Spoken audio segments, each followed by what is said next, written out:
વિદ્યાર્થી મિત્રો, ભારતમાં અને દુનિયામાં સર્વત્ર જ્યારે કોરોનાની મહામારી ચાલી રહી છે ત્યારે આપ સૌ જાણો છો, પરંતુ આ સ્થાનેથી મને જણાવવું અયોગ્ય નહીં લાગે. આપણા ભારતના વડાપ્રધાન શ્રી નરેન્દ્રભાઈ મોદી આપણને અવારનવાર ટીવી દ્વારા અને સોશિયલ મીડિયમ દ્વારા આપણને આપણી તંદુરસ્તીનો ખ્યાલ રાખવા માટે જણાવે છે. એમની સૂચનાઓનું આપણે પાલન કરવું જોઈએ, એ આપણી નૈતિક ફરજ છે. કોરોનાની મહામારીથી બચવા માટે આપણે સૌએ ઘરમાં તેમજ જ્યારે બહાર જઈએ ત્યારે જાહેર જગ્યાઓમાં માસ્ક પહેરવો જરૂરી છે. માસ્ક પહેરવો આવશ્યક થઈ ગયો છે. દિવસમાં વારંવાર સેનિટાઈઝરનો ઉપયોગ કરીને આપણે આપણા હાથ ધોવા જોઈએ. હાથ ધોવાની પદ્ધતિ આપણને ખ્યાલ છે, એ જ પ્રમાણે હાથ ધોવા જરૂરી છે. લગભગ 40 સેકન્ડ સુધી સેનિટાઈઝરને હાથમાં લગાવીને પાણીથી એ ધોવા જોઈએ. ત્યારબાદ બે વ્યક્તિ વચ્ચેનું અંતર 2 ગજ કી દૂરી બહુ જરૂરી. એ આપણા સ્વાસ્થ્ય માટે, આપણા પરિવારના સ્વાસ્થ્ય માટે અને દેશની અખંડિતતા અને સ્વાસ્થ્ય માટે જરૂરી છે. તો માસ્ક પહેરવો, સેનિટાઈઝરનો ઉપયોગ કરવો, સોશિયલ ડિસ્ટન્સિંગ જાળવવું, એ વાતોનો ખ્યાલ રાખવો જરૂરી છે. Thank you. હવે આપણે આજે યુનિટ 2 રીડ 1 જોઈશું, જેનું હેડિંગ છે અનફર્ગેટેબલ વોલ્ટ ડિઝની. વિદ્યાર્થી મિત્રો, આપ સૌ વોલ્ટ ડિઝનીથી લગભગ માહિતગાર હશો જ, છતાં થોડીક વાત એના વિશે, વોલ્ટ ડિઝની વિશે આપ સૌની સમક્ષ રજૂ કરી દઉં. તો વોલ્ટ એ એક જ અદ્વિતીય વ્યક્તિ ધરાવતો વ્યક્તિ હતો. અહીં આપણા પાઠમાં વોલ્ટના ભાઈ જે નાના છે, એમણે વોલ્ટનું શબ્દચિત્ર આલેખેલું છે. તો વોલ્ટ એ એમના જીવન દરમિયાન સંઘર્ષ અને સફળતા બંને ધરાવે છે. વોલ્ટ આખો દિવસ વિચારોમાં ડૂબ્યા રહેતો હતો. એમનું જે બાંધો હતો એ ઊંચો શરીર ધરાવતા હતા.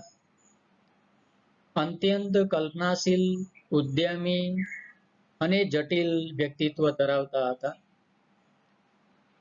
તેમની સાથે કામ કરતા લેખકો, પ્રોડ્યુસર્સ, એનિમેટર્સ આ વિચક્ષણ બુદ્ધિના સ્વામીને ક્યારેય સમજી શકતા નહોતા. વોલ્ટ ડિઝનીને સમજવો બહુ અઘરું હતું. બેંકવાળા એમને લોન આપવા માટે પણ તૈયાર નહોતા. પણ નાનપણથી જ વોલ્ટને ચિત્રકામનો શોખ હતો, સુંદર કાર્ટૂન દોરવાનો શોખ હતો. શિકાગોમાં કાર્ટૂનિંગ શીખ્યા બાદ કેન્સ શહેરમાં એનિમેટેડ કાર્ટૂન કંપની સ્થાપી અને એ પણ નિષ્ફળ ગઈ. પછી ઠીક ધંધો કર્યો, પણ પછી છેક ન્યુયોર્કના એક ડિસ્ટ્રીબ્યુટરે પાછો એમને એ એક સોદામાં પણ બચાવી પાડ્યા હતા. ત્યારબાદ મિકી માઉસ એ એમના માટે પારસમણી સમાન બન્યું અને એણે આકાશની ઊંચાઈ સુધી વોલ્ટ ડિઝનીને પહોંચાડ્યો.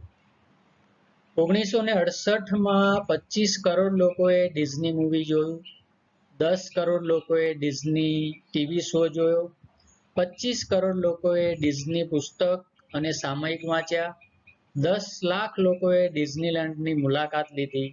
તો આ બધું વોલ્ટ ડિઝનીની પુરુષાર્થનું, એની સિદ્ધિઓની વાત છે.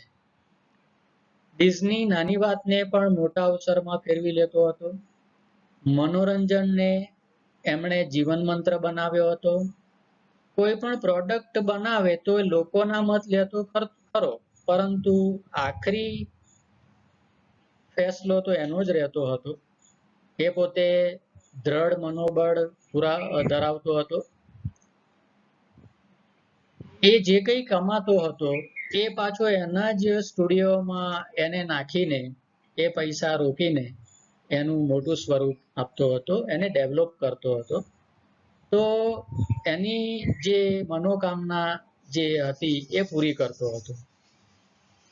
એ જ્યારે બીમાર પડ્યો તો એ બીમારીમાં પણ એ હંમેશા ભવિષ્યનું આયોજન કરતો હતો અને એ કહેતો કે ડિઝનીલેન્ડ ક્યારેય પૂરું થયું નથી અને એનો અંત પણ ક્યારેય આવવાનો નથી. એ એના મૃત્યુ પછી પણ એના ભાઈને ડિઝનીલેન્ડ જાળવી રાખવા માટે થઈને જણાવતો હતો અને જણાવીને ગયો.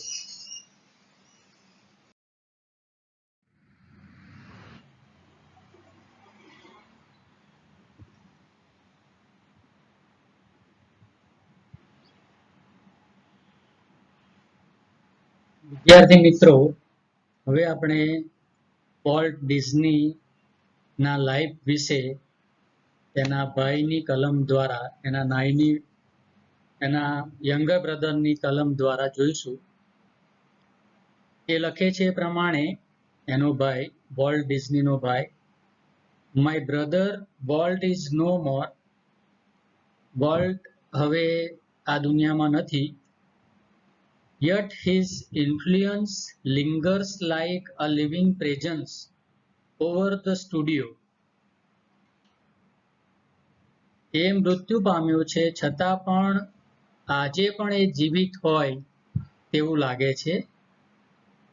Where he turned out the cartoons, nature films and feature movies that made him known, alive, known and loved around the world.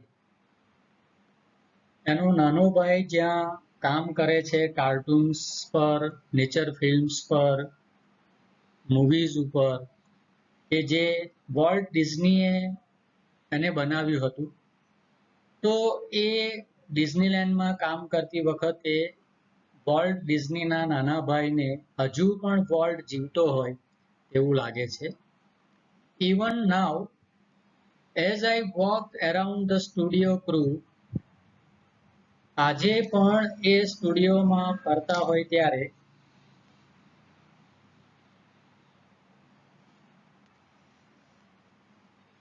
Even now as I walk around the studio crew means કામ કરનાર માણસો, સ્ટુડિયોમાં કામ કરતા માણસો, એની આજુબાજુ જ્યારે એ ફરતો હોય ત્યારે, વોલ્ટ ડિઝનીનો નાનો ભાઈ ફરતો હોય ત્યારે I half accepted to encounter that tall country boy figure, head bowed in thought about some new project.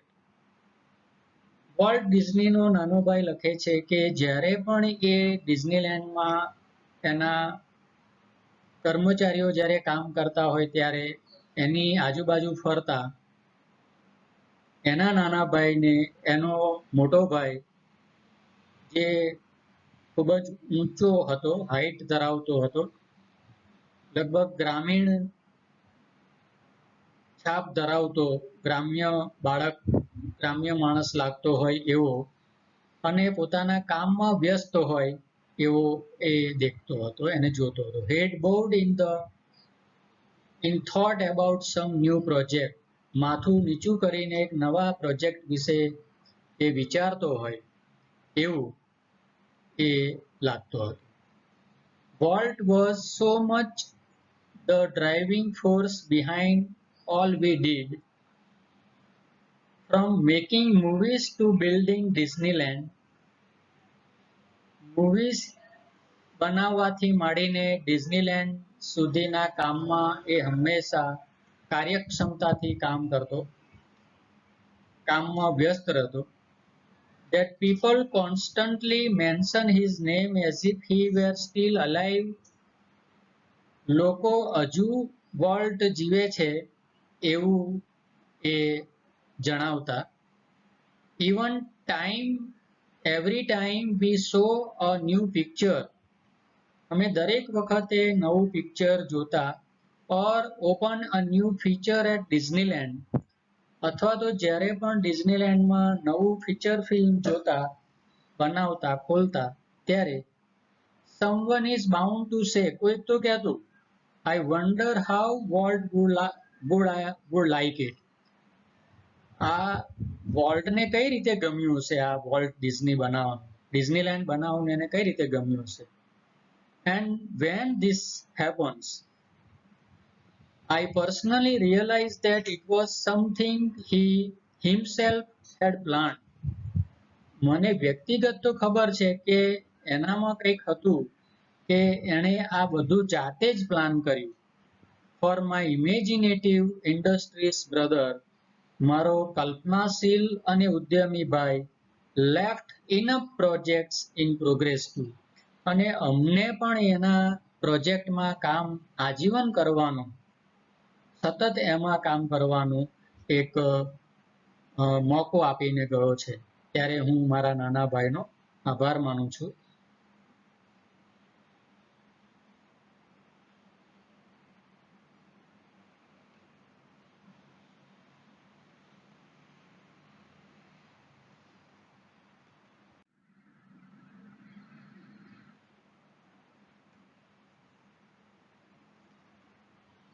આગળ વધીએ.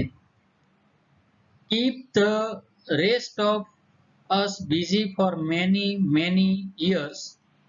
ઘણા વર્ષો સુધી એણે જે પ્રોજેક્ટ મૂકીને એ સ્વર્ગમાં ગયો છે ત્યારે અમને એ કામમાં સતત વળગી રહેવાનું આપીને ગયો છે, ત્યારે હું એમનો આભાર માનું છું. Walt Disney was a complex man.